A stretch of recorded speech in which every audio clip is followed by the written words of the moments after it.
Sean Spicer said Tuesday that safe havens in Syria are at the top of the president's foreign policy agenda. Indeed, President Trump has advocated the establishment of safe zones within Syria since his campaign. There are many obvious problems with such a policy. It would probably require buy-in from Russia, Turkey and possibly the Syrian government, all of whom have raised objections.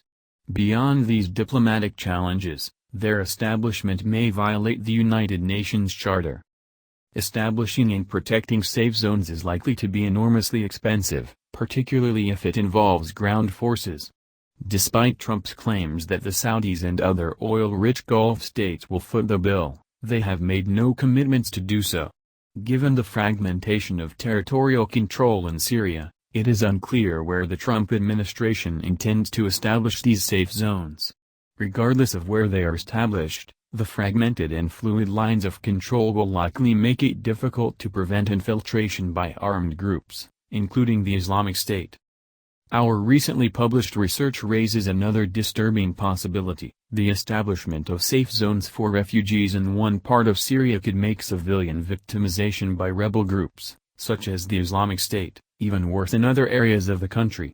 Attempts at establishing humanitarian safe zones have failed, sometimes with terrible consequences, as in the 1995 massacre at Srebrenica. More civilians could be put at risk by safe zones purportedly established to protect them. When rebel groups have access to some form of territorial sanctuary from rival forces, whether in the form of safe zones or foreign bases, they kill many more civilians on average than rebels without external sanctuaries. Both safe zones and foreign bases have similar effects on rebel groups. They provide a place free from government or rival forces where rebels can recuperate, recruit and train fighters, use as a staging ground for military operations, propagandize and expand their resource base. In short, safe zones increase the rebel group's lethality. At the same time, safe zones or foreign bases often effectively sever the connection between the rebel groups and the civilians they claim to be fighting for. Rebels no longer have to compete with the government to win civilian hearts and minds to survive and fight. Rather than protecting civilians, they prey on them, even when those civilians make up their theoretical base of support. Rebels with external sanctuary become, as economist Mancur Olson coined them, roving bandits, able to simply take what they need by force from civilians and return to their protected safe zone or sanctuary. For instance, when rebel groups such as the Sudanese People's Liberation Movement, SPLM, and the Liberation Tigers of Tamil LTTE, were primarily based outside the theater of conflict, in Ethiopia and India, respectively, there were periods characterized by high civilian victimization and predation.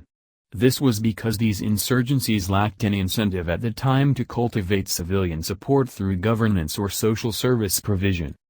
The results of our statistical analysis show that rebel groups with only external territorial control, for example, safe zones, foreign bases, or refugee camps, an increasingly realistic scenario in Syria as both the Islamic State and non-Islamic State rebels continue to lose territory in contested zones to government forces backed by Russian air power, kill, on average, twice as many civilians as those that control territory within the theater of conflict and lack access to sanctuary.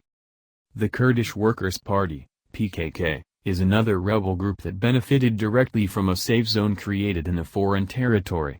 The Northern Iraq no-fly zone was established in March 1991 to protect Iraqi Kurds from Saddam Hussein and was unrelated to the Turkey-PKK conflict.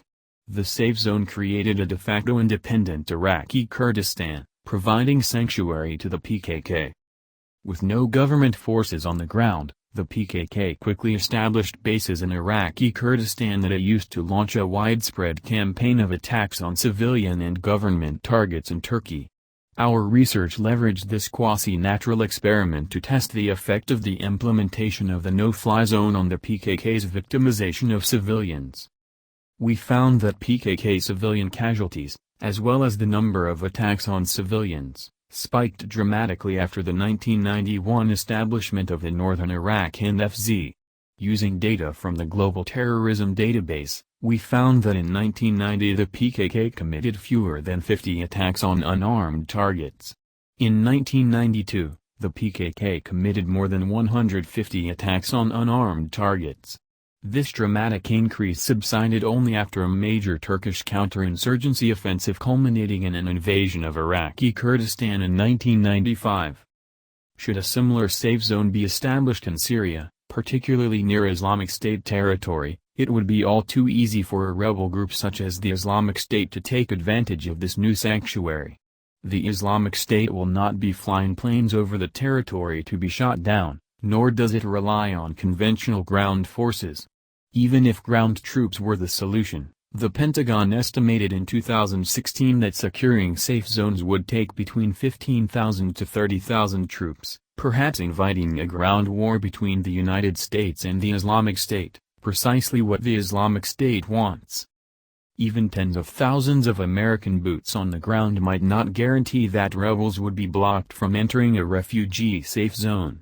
The French government's administration of the Rwandan safe zone in 1994 should serve as a clear and terrifying reminder. Members of the Interim, the perpetrators behind the Rwandan genocide, used these zones to continue the genocide. What this ultimately means is that if the Trump administration is sincerely interested in establishing safe zones within Syria as a solution to the ongoing humanitarian catastrophe there, our research should give them pause.